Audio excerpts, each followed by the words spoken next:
If you're looking for a small cap tech company that is delivering $10 million in quarterly revenues and profitable, then look no further than Kidoz Inc.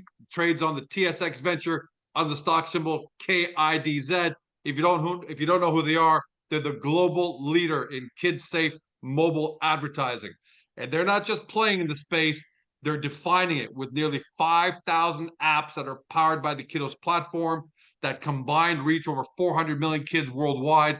They've built the go-to ad network trusted for the biggest names in the business, including brands like Disney, McDonald's, Hasbro, and Lego. They're a certified partner of Apple and Google and fully compliant with all the privacy laws and kid-friendly laws that are going on around the world right now, which means they're scalable in over 60 countries. By the way, revenue growth, 2017, $1.9 million. But the press release we're talking about today for the quarter, not for the year, Kidoz reports record Q4 revenue of $7.4 million US, about $10.7 million Canadian, and a pre-tax profit of $2.2 million US, which comes in at just under $3 million Canadian. They hit it out of the park. Jason, let's talk about it. Welcome back, my friend. Thank you very much, George. Great to see you. Hey, first of all, before we get into any numbers, congratulations. This is a massive record quarter for you. How are you feeling, and how should your shareholders be feeling right now? Well, I mean, certainly I'm pleased. I've known that we've had the leading piece of technology and just an incredible team, and our brand partners continue to invest in media that reaches their target and performs to meet their objectives. And so we just deliver what's on the cover of our tin, and the tin says the best kid safe gaming media. Reach your kids here at Kidoz and do it safely, and that's what we deliver. And we go really far and beyond. And for in terms of the shareholders, mostly it's a thank you for your patience, and tell your friends, get on board, because this is just the beginning, and we've got a long and exciting road ahead. You have a powerful quote that I want to read off here. It's an excerpt of one of the quotes. He said, "We've made Kidoz the leading Copa gaming media platform in the world." As more brands test and learn of our premium capabilities, they allocate larger percentage of their media budgets to Kidoz. So is it safe to say that you've gotten that message out, the brands realize you're the leader, and now they're allocating big revenue to you guys? And this is big picture. We'll talk about details in a minute. Yeah, I mean, on the big picture side, this is something that I've been on the journey, and many of the other on the commercial team with me have been talking to brands and agencies. We're an open book. Like, we walk in and we say, do you want to understand how this technology works? Do you want to understand how our certifications for safety works? Do you want to understand how we're getting this global reach? Because we'll show you. And this is a different kind of approach than what they're used to, because a lot of media sellers who don't create the technology themselves will come in and they won't really be clear about what the technology is or if it's certified or not. And it's critically important to a brand to be brand safe. It's critically important to be reaching their actual target, or they shouldn't be spending millions of dollars on this media. But Kidoz can back it up. We can back it up. We've built the tech. It works great, and it's doing exactly like we say it does. And brands are listening. It's wonderful. It's a great combination. And you're not just talking the talk. $10.7 million in revenue for the quarter, $2.9 million in pre-tax profit. That's Canadian dollars. What were the specifics that really fueled this breakout quarter? I know we're talking big picture, but is there anything specific that really took place in this quarter, or finally culminated in setting this record quarter? Sure. I think that there's a combination of things that are happening in the market. And I think really one of the trends at brands and agencies is what we'll call supply path optimization. And in supply path optimization, you want to get your money as close to the media as possible so that you're not paying taxes as it hops between different systems. And because we're an open book, because we show that blueprint of how everything works, people have trust and have faith and are confident that when they put their money into the Kidoz system, it's going to be delivering working media. And so that a kind of that underlying trend is one of the key components. But we saw multiple important brands and within the toy and entertainment area continue to partner with Kidoz and increase their trust in Kidoz. And for that, I'm grateful and you know, excited for the years ahead, because we are building a long-term partnerships and we're really just at the beginning. And we don't exchange questions and answers, because that was actually my next question. Because you actually said the fourth quarter of 2024 started with a boom as advertisers launched many campaigns worldwide on the True. Kidoz platform. So my question there is, because you just alluded to many brands, can you give an example of maybe some of the brands or some of the products that were Sure, launched of course. in Q4 that were great successes? Yeah, I mean, so worldwide is definitely a theme. You know, we obviously America is an important market for us, but Europe, Western Europe is critical as well. And when we're talking kids and we're talking what products they're really after, the number one segment that's important to kiddos is toys. And you know, if we look at the leadership of the toy companies out there, then at the top of that list, we're going to see Mattel and we're going to see Lego. And we're, you know, for kids Nice.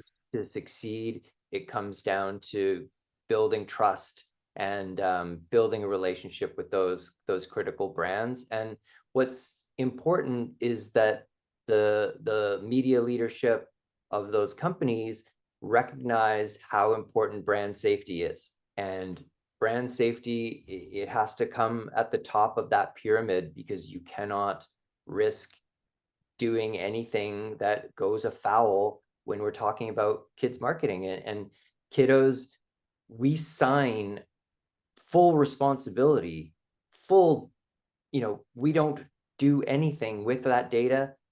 Mattel, you can trust us. Lego, you can trust us. And so they can just Yep. move on to their regular business once they know that the media is going in the right place, it's supply path optimized, and they don't have to care for 1 second if there's going to be risk, because we accept all that risk and we built it at the base level in our technology that it's handled completely compliantly. And we see, I mean, there are plenty of regulations coming out. It just continues to swing that pendulum. It's not going to stop.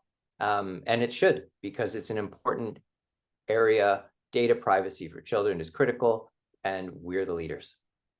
And for a lot of people who are watching or listening at home for the first time, because they've seen this headline of, you know, over $10 million revenue for the quarter, when you talk about brand safety, kid safety, elaborate just a little bit, because it's not, some people might be thinking, oh, you got to make sure you don't show bad images or something like that. But it's more Sure. than just the images that kids might see, right? So just let Right. people know, practically speaking, if they're a parent or soon to be parent, or Sure. some of us used to be kids, you know, Yeah, yeah. what is it? What's the safety shield that you are putting up that gives the brands Right. this much confidence? Yeah, of course. And so the key thing is about data privacy. And so when you see ads on the net or inside apps, they are they're tracking you, because you're at the app or the website or both are exposing your cookies and also like device data. And so then they can track you from one app to another.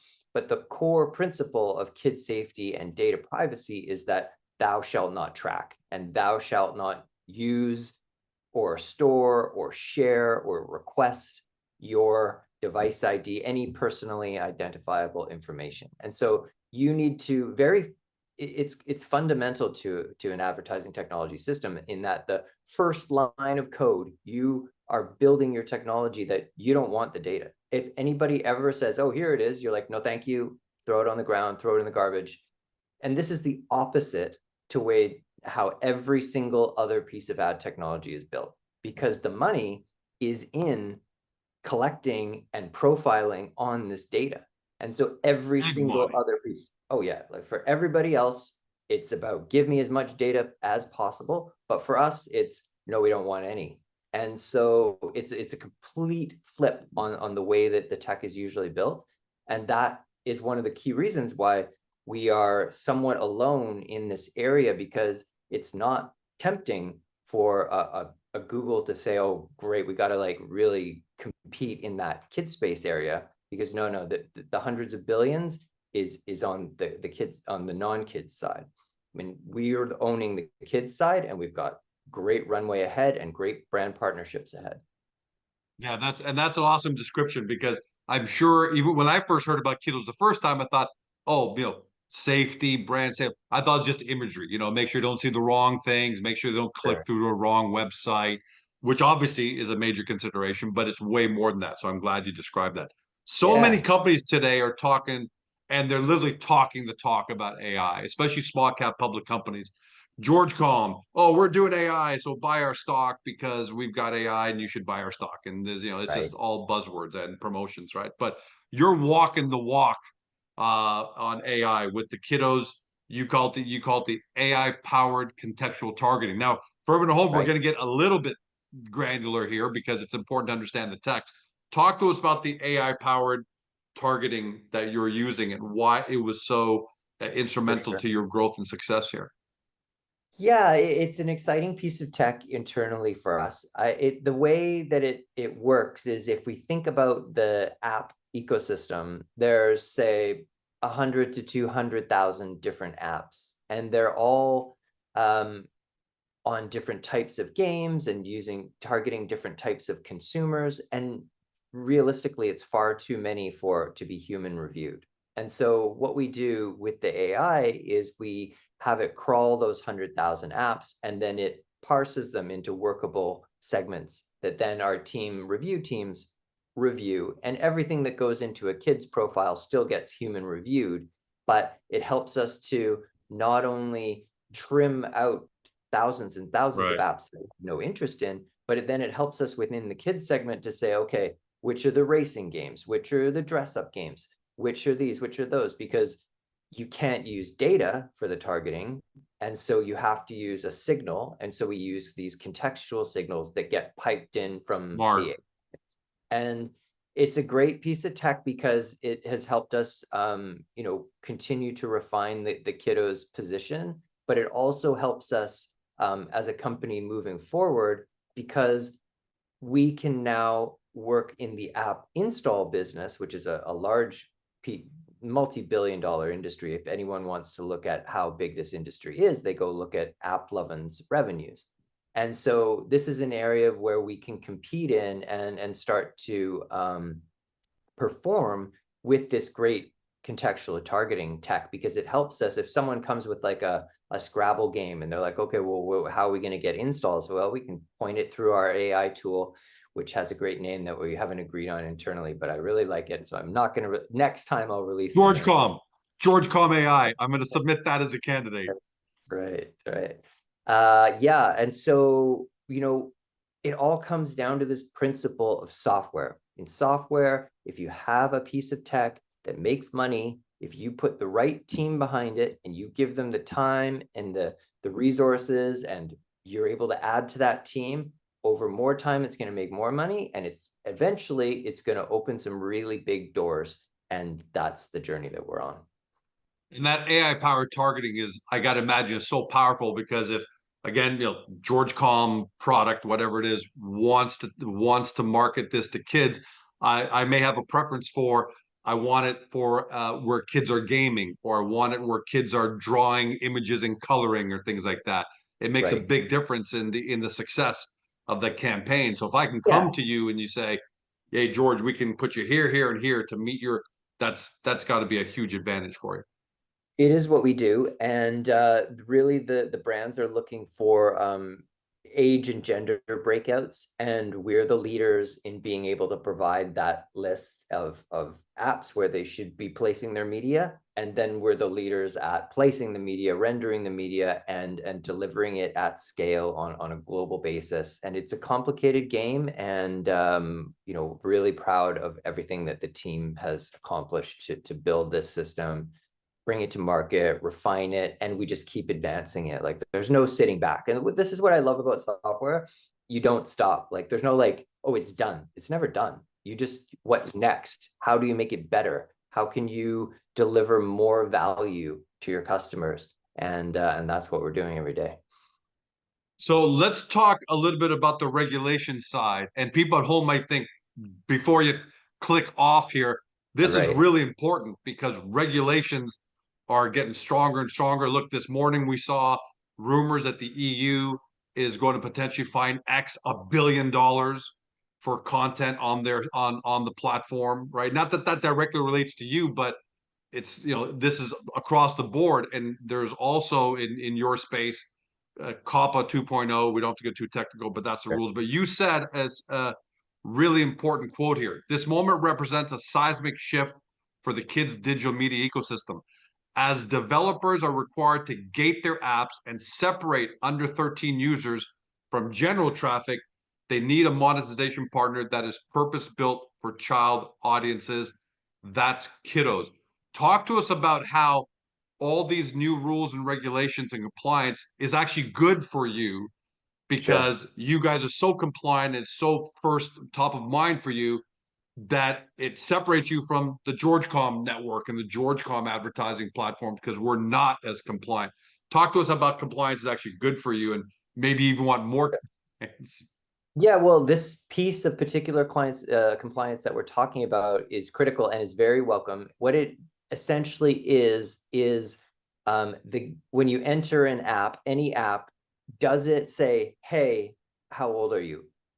or does it not? If it says, "Hey, how old are you?" then it's creating two buckets of traffic. One where it is not going to share the personal identifiable information because you're 13 or under 13, and one where you're 13 or over, and therefore it's fair game on the fact that your data can be shared.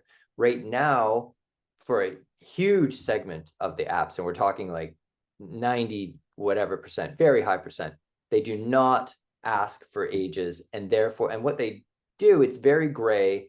They can put an E for everyone, but then in their terms and conditions, they can say, well, if you download this app, then you're declaring that you're not a child, that you're an adult. And so and nobody wants to define it. And when I say nobody, I mean big tech, because it's a thorny area. If you put your toe in, it might, get snapped off. And so everybody just kind of tiptoes around this big gray lake.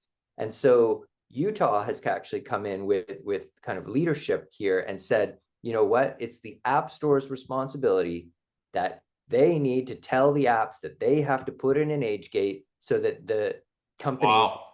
that they can properly separate kids from not kids. And so we're the leaders on that kid side. And so right now we're talking about a tiny fraction who's using this age gate properly. But if that were to grow to 50% or 100%, which is quite likely and makes sense, then Yeah, that makes sense that that's where it's going to go.